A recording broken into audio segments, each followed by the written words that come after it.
Habari za muda huu jamaa na marafiki, niwatakie heri ya mwaka mpya mwaka 2026.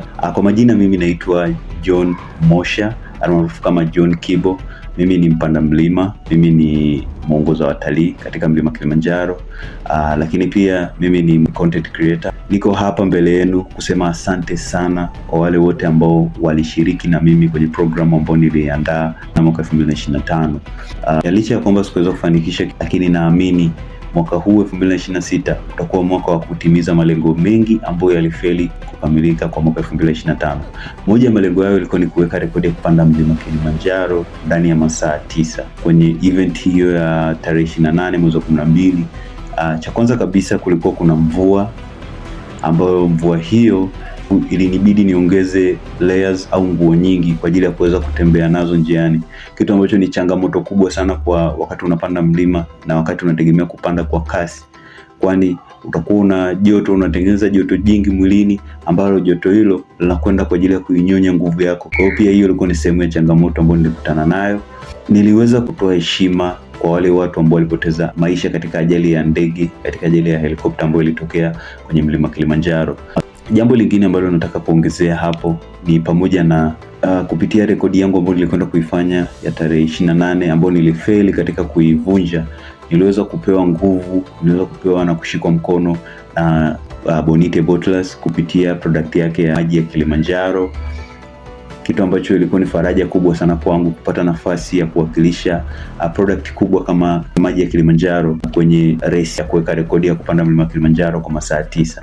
Naamini mwaka 2026 huu hapa tunatazamia kuweka rekodi nyingine mpya zaidi. Round hii tunatazamia kuangalia kipindi ambacho hakitokuwa na mvua kubwa sana, kipindi ambacho kitakuwa na hali ya hewa nzuri ambayo itaniwezesha mimi kuweza kuweka rekodi hii. Tulishindwa kuweza ku raise kiasi cha pesa ambacho tulikiweka cha shilingi milioni 13 kwa ajili ya kusaidia kwenye kituo. Pia wakati wa comeback kwa ajili ya kuweza kutimiza lengo letu la kufikisha shilingi milioni 13 kwa ajili ya kituo cha watoto cha Tamiha.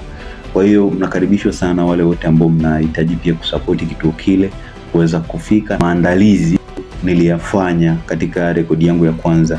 Maandalizi yalikuwa ni mazuri, lakini tunaufahamu mlima hautabiriki. Wewe utakuja umejipanga hivi, lakini mlima unakupokea tofauti, especially kwa watu ambao wanakwenda kufanya speed attempts kama hizi ambazo tunazifanya. Pia kingine ni kuwaweka watu aware ni kwamba Kilimanjaro kuna watu ambao wanashikilia rekodi za kupanda mlima Kilimanjaro, lakini hichi tunachokifanya sisi ni kwa ajili ya kuhamasisha kwamba sisi pia wa Tanzania ndio namba moja ambao tunatakiwa tuweke rekodi zetu, na pia hizi rekodi zitusaidie kutangaza mlima wetu. Tunapambana, ila lengo kuu ni kwa ajili ya kutangaza kivutio cha mlima Kilimanjaro, sehemu ambayo imetupatia maji mazuri. Fursa ya kipekee kwa kijana wa Tanzania kama mimi kufanya jambo kama hili kwa ajili ya kutangaza mlima wetu. Naamini kupitia hii challenge ambayo ninaifanya nikishirikiana na wadhamini mbalimbali kama maji ya Kilimanjaro, wadau kama hawa, tunaweza kuchagiza kwa sehemu kubwa sana kuupa nafasi na kuheshimisha utalii unaopatikana katika eneo la mlima Kilimanjaro. Heri ya mwaka mpya kwako wewe unayefuatilia na unayeangalia makala zangu kupitia kwenye mitandao yangu ya kijamii. Heri ya mwaka mpya mwaka 2026, nikutakie mafanikio mema na Mwenyezi Mungu akubariki sana. Asante sana.